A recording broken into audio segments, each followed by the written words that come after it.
Jumpa lagi dengan saya, Pak Yo, dalam channel Ngobrol tentang Fisika.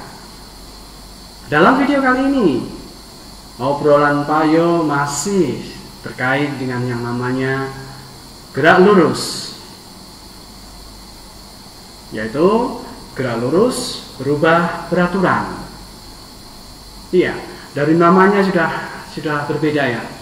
Ada gerak lurus, tapi ada dua kata lainnya, berubah beraturan. Bagaimana ini?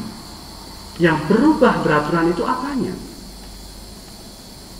Dalam video ini nanti Pak Yo akan kupas tuntas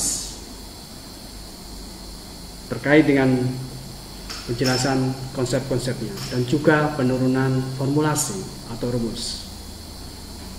Jadi tetap tonton terus video ini. Jangan lupa untuk like, share, dan subscribe. Dan semoga video ini tentunya bermanfaat bagi teman-teman semua. Oke, langsung kita ke lokasi. Dalam video gerak lurus dan juga gerak lurus beraturan, Pak Yo sudah kupas tuntas terkait dengan konsep-konsepnya dan juga terkait dengan penurunan sehingga sampai mendapatkan formulasi atau rumusnya. Dan dalam video kali ini yang mau Pak Yo kupas tuntas adalah gerak lurus berubah beraturan. Jadi tetap, apa sih, sekali lagi kita kembali ke istilah dari konsepnya, gerak lurus berubah beraturan. Gerak lurus, apa sih gerak lurus itu? Oke, pasti kalian sudah tahu bahwa gerak lurus adalah gerak yang lintasannya berupa garis lurus, ya kan? Dalam video gerak lurus dan juga gerak lurus beraturan sudah Pak Yo kupas tuntas. Sedangkan apa sih berubah beraturan? Artinya apa ini berubah beraturan ini? Berubah, namun dalam tanda kutip adalah beraturan. Jadi yang berubah apanya? Yang berubah itu besaran fisis apa? Tapi di sini ada embel-embel beraturan, berarti yang berubah itu berubahnya secara teratur. Nah, disinilah perlu dicermati istilah berubah beraturan. Nah, sekali lagi, yang berubah itu besaran fisis apa? Dan bagaimanakah perubahannya? Ternyata beraturan. Nah, jadi kalau kita gabungkan gerak lurus berubah beraturan itu secara umum boleh kita definisikan bahwa gerak suatu objek atau benda yang lintasannya berupa garis lurus, yang mana terjadi perubahan besaran fisisnya, tetapi secara teratur, kan begitu, boleh kita definisikan seperti itu. Nah, sekarang kita dalami lagi, yang berubah apa? Nah, ternyata yang berubah adalah besar kecepatannya. Jadi yang berubah adalah besarnya atau nilai dari kecepatannya, atau seringkali kita sebut dengan kelajuan. Jadi sekali lagi, yang berubah adalah nilainya atau besarnya dari kecepatan si benda tersebut, atau sering juga kita sebut dengan kelajuannya. Jadi boleh kita tuliskan V-nya adalah berubah, ya. V berubah. Nah, berubahnya gimana? Ternyata adalah berubahnya tidak lain adalah beraturan atau secara teratur. Misal kita mengendarai sepeda motor atau mengendarai mobil, ya. dari posisi berhenti, ya kan, terus kita melajukan mulai dari 10 km per jam, kemudian berubah lagi menjadi 20 km per jam, berubah lagi, kita injak pedal gasnya atau kita tambah putar gasnya menjadi 30 km per jam, naik lagi menjadi 40 km per jam, dan seterusnya. Jadi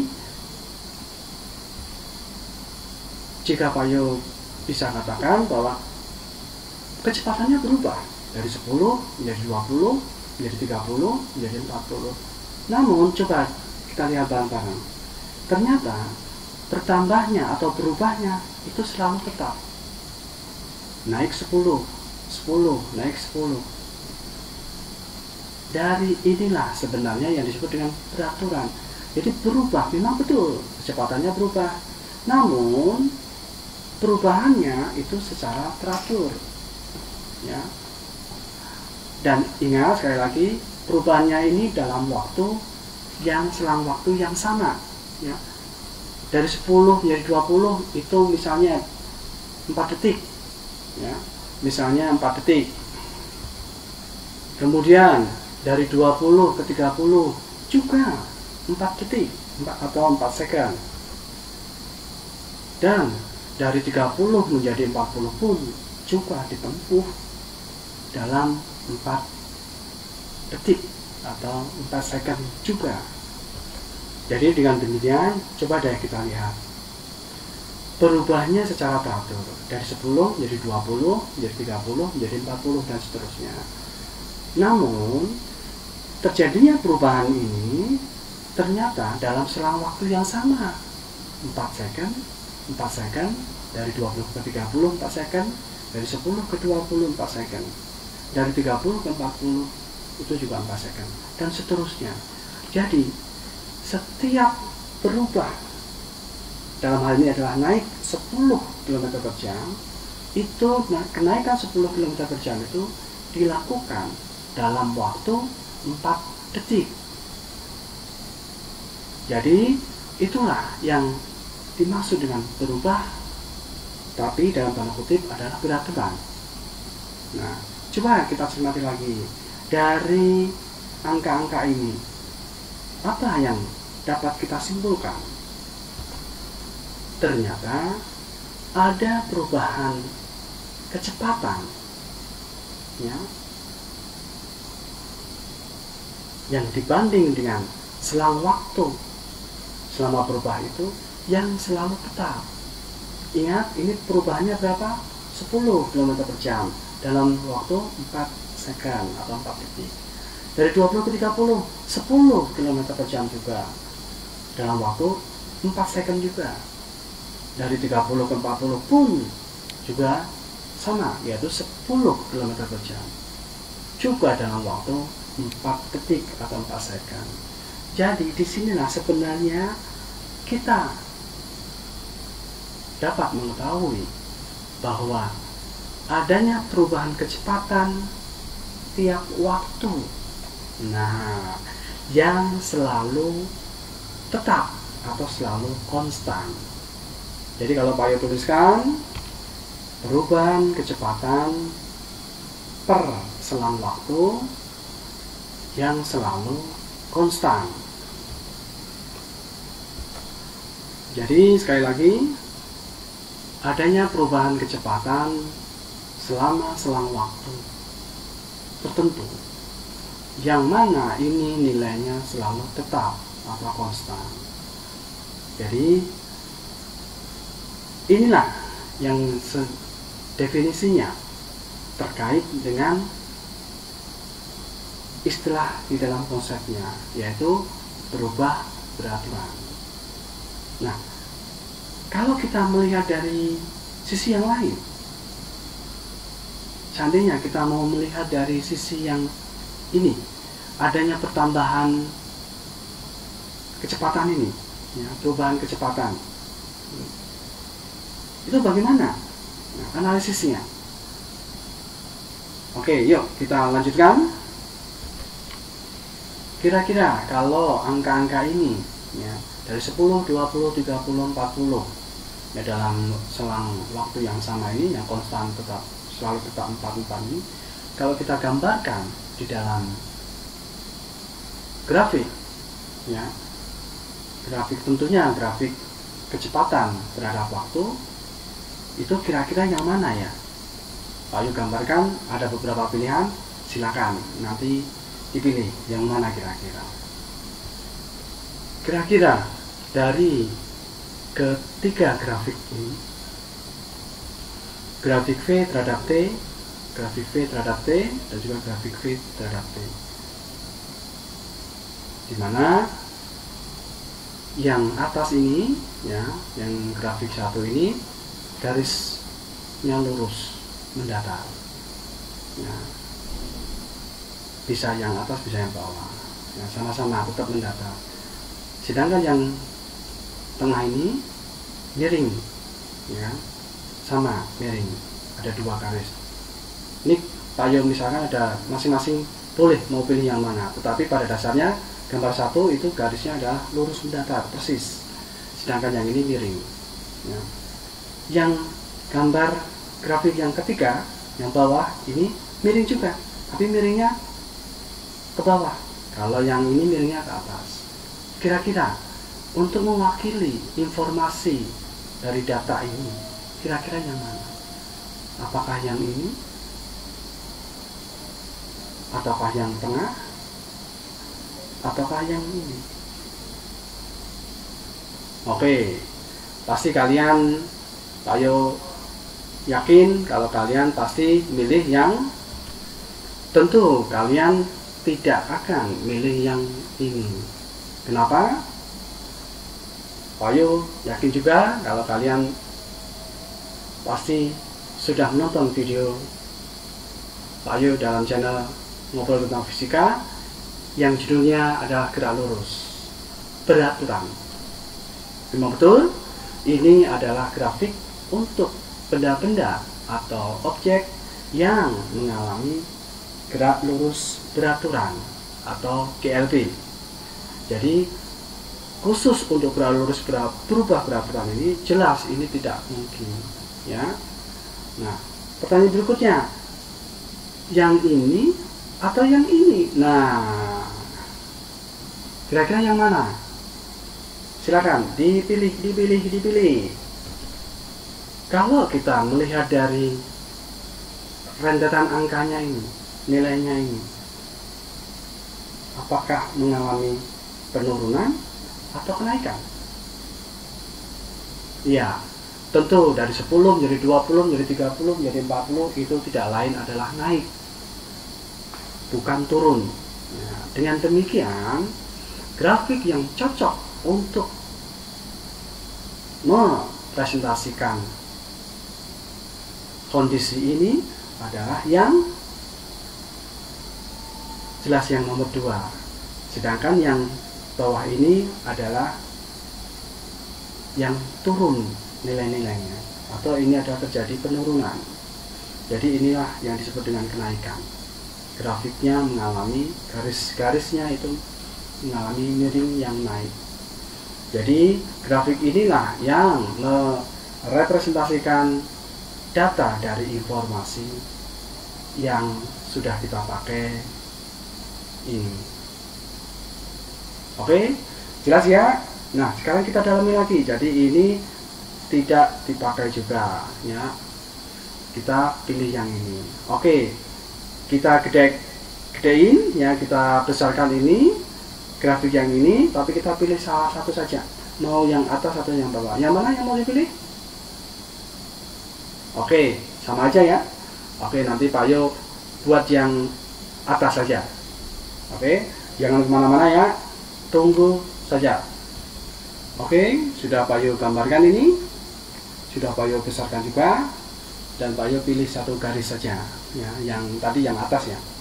Nah, ini kalau kita tambahkan, sekali lagi ini grafik V ya terhadap T. tentu saja untuk V itu satuannya selalu Pak Yo mensarankan untuk meter per second, sedangkan yang P itu second atau detik ya untuk satuan internasional. Nah, coba kita perhatikan bersama-sama terkait dengan garis ini, garis kurva ya. Kalau kita cermati, ternyata kemiringannya itu tetap ya. Sekali lagi, kemiringannya tetap. Kalau ini Pak Yu garis seperti ini ya, ngek, yang ini juga ngek. Nah, terbentuklah sebuah segitiga yang sama besar. Nah, kalau kita cermati, inilah yang disebut dengan slope atau kemiringan, atau dalam istilah matematisnya adalah gradien, yang mana kalau kita tuliskan gradien itu simbolnya adalah M, yang mana kalau kita formulasikan bahwa gradien itu atau M ya, itu bagaimana menghitungnya? Ternyata adalah tinggi dibagi dengan yang mendatar ini. Nah, jadi tingginya, bagaimana menghitung tinggi? Yaitu yang ini tinggi. Nah, sedangkan yang mendatar itu dari sama, ini juga tingginya itu. Nah, yang mendatar pun dari sini. Ini mendatar, ini yang tinggi, ini mendatar, ini yang tinggi. Mau pilih salah satu silakan saja, toh ini sama saja. Kenapa? Karena nilai yang disebut dengan kemiringan atau gradien atau M ini akan selalu tetap. Sekali lagi, akan selalu bernilai tetap atau konstan. Jelas ya, jadi nilai gradiennya atau M-nya dengan simbol M ini akan selalu bernilai tetap atau konstan. Oke, kita kembali. Yang tinggi itu yang tegak ini, yang vertikal ini. Ya, coba dilihat, kita lihat sumbunya sumbu apa? V. Berarti bagaimana menghitung tinggi? Terakhir, sesudahnya yang ini dikurangi yang bawahnya atau selisihnya. Betul ya? Jadi dengan demikian tidak lain adalah tinggi itu sebenarnya adalah selisih atau perubahan kecepatannya. Jadi kalau boleh Pak Yo sebutkan atau tuliskan di sini sama dengan delta V. Ya, delta V atau perubahan kecepatan. Nah, per kira-kira yang horizontal apa yang mendatar ini?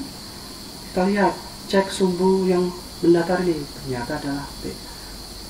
Berarti sama saja. Berarti delta T pastinya. Oke? Ya. Nah, dari sini terlihat bahwa gradien ini didapatkan dari delta V atau perubahan kecepatannya ya, dibagi dengan perubahan waktunya. Nah, inilah yang disebut dengan M atau gradien. Nah, di dalam ilmu fisika ya, bahwa gradien atau M ini yang selalu nilainya tetap konstan ini tidak lain adalah disebut juga dengan percepatan atau acceleration yang disimbolkan dengan huruf A kecil. Jadi sekali lagi, percepatan ini ya merupakan istilah lain dari gradien atau simbolnya yang kita simbolkan dengan M. Jadi dengan demikian percepatan ini pun nanti nilainya akan tetap, akan konstan. Nah, percepatan ini pun mempunyai formulasi apa? Sama dengan delta V per delta T. Nah, kalau ini kita jabarkan lagi, jadinya apa?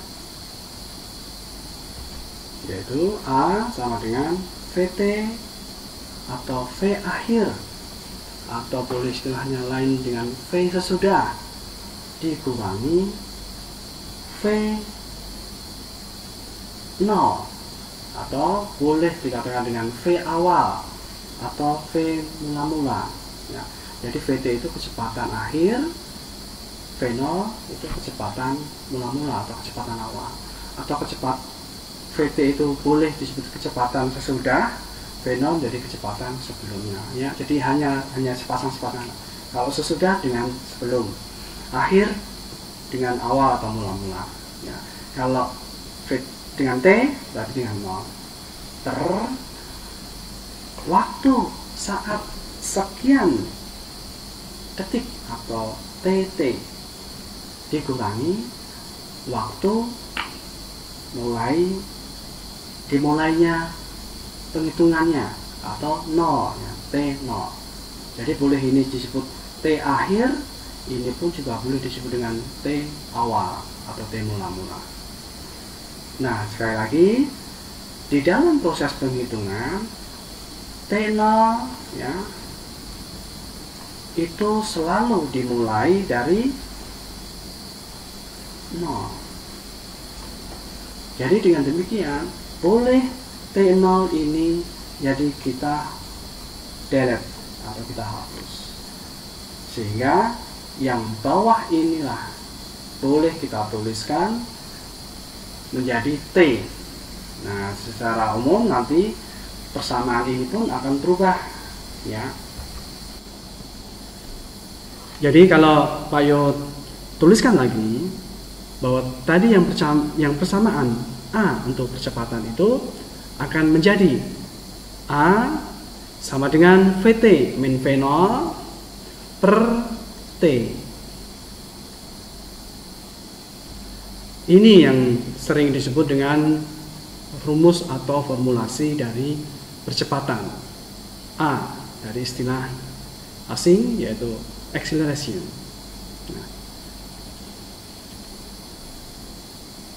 dari A sama dengan VT min V0 per T ini tentu kita masih bisa menurunkan lagi atau mengubah merekayasa bentuknya lagi, bergantung dari kita mau mencari apa, mau menentukan apa. Apakah VT kecepatan akhir, apakah kita mau mencari V0 kecepatan awal, ataukah kita hanya mencari waktunya atau T. Jadi sekali lagi formulasi yang utama ini yang menjadi inti dari gerak lurus berubah beraturan ini bisa kita turunkan lagi menjadi paling tidak 3 persamaan, yaitu kalau kita mau mencari VT yaitu VT min V0 per T ya, ini ya, itu menjadi formulasi untuk A. Kalau kita mau mencari VT berarti tinggal dipindah-pindah tempat, nanti akan didapat yaitu VT sama dengan V0 ditambah A dikali T. Sekali lagi ini untuk mencari VT atau kecepatan akhir, yaitu sama dengan V0 ditambah A dikali dengan T atau waktunya. Terus kalau kita mau mencari V0 bisa juga, yaitu V0 sama dengan VT dikurangi A dikali T. Sekali lagi ini mencari kecepatan awal ya, V0 ya, yaitu V0 sama dengan VT kecepatan akhir dikurangi dengan perkalian antara percepatannya dengan waktunya. Ada lagi rumus yang mau kita turunkan dari ini? Ada, yaitu tinggal T. Kalau T dan A tinggal ditukar tempat saja ya. Jadi untuk mencari T sama dengan VT min V0 dibagi dengan A. Sekali lagi untuk mencari T, untuk mencari waktu tempuhnya, yaitu VT kecepatan akhir dikurangi kecepatan awal atau mula-mula dibagi dengan percepatannya. Nah, ketiga inilah yang menjadi perubahan bentuk formulasi dari yang formulasi inti atau rumus yang intinya dari gerak lurus berubah beraturan. Sedangkan untuk satuannya, ya, satuan A, satuan VT, satuan V0, satuan T itu saya tuliskan di sini ya, yaitu di mana A sama dengan percepatan dengan satuannya adalah meter per second kuadrat. Sedangkan untuk V0 yaitu adalah kecepatan awal dengan satuannya adalah meter per second. Sedangkan untuk VT itu adalah kecepatan akhir, satuannya pun juga meter per second. Sedangkan untuk yang T sendiri itu tidak lain adalah waktu tempuh, ya, atau selang waktu yang diperlukan selama pergerakan tersebut, tentu dengan satuan yaitu second atau detik. Inilah terkait dengan besaran-besaran fisiknya di dalam konsep gerak lurus berubah beraturan, yaitu adanya percepatan, kecepatan awal atau V0, kecepatan akhir atau VT, waktu tempuh atau T, di mana satuannya untuk percepatan itu meter per second kuadrat, kecepatan awal dan kecepatan akhir itu satunya sama, yaitu meter per second, sedangkan waktu tempuh adalah second atau detik. Nah, bagaimana kalau kita mau mencari jarak atau perpindahannya? Tentunya untuk jarak tempuh dan juga perpindahan akan Pak Yo kupas tuntas dalam video berikutnya. Jadi tetap ikutin dan tonton terus video dari channel Ngobrol Tentang Fisika dengan Pak Yo. Dan untuk video ini Pak Yo berharap teman-teman bisa memahami apa sih gerak lurus berubah beraturan ini, dan dapat percepatan sebagai besaran fisik yang ini menjadi besaran fisik yang intinya dari gerak lurus berubah beraturan tersebut. Jadi tetap tonton terus ya video-video berikutnya, dan jangan lupa untuk like, share, dan subscribe. Dan semoga video ini bermanfaat bagi teman-teman semua. Oke, thank you. Dan sampai jumpa dalam video berikutnya. Bye bye.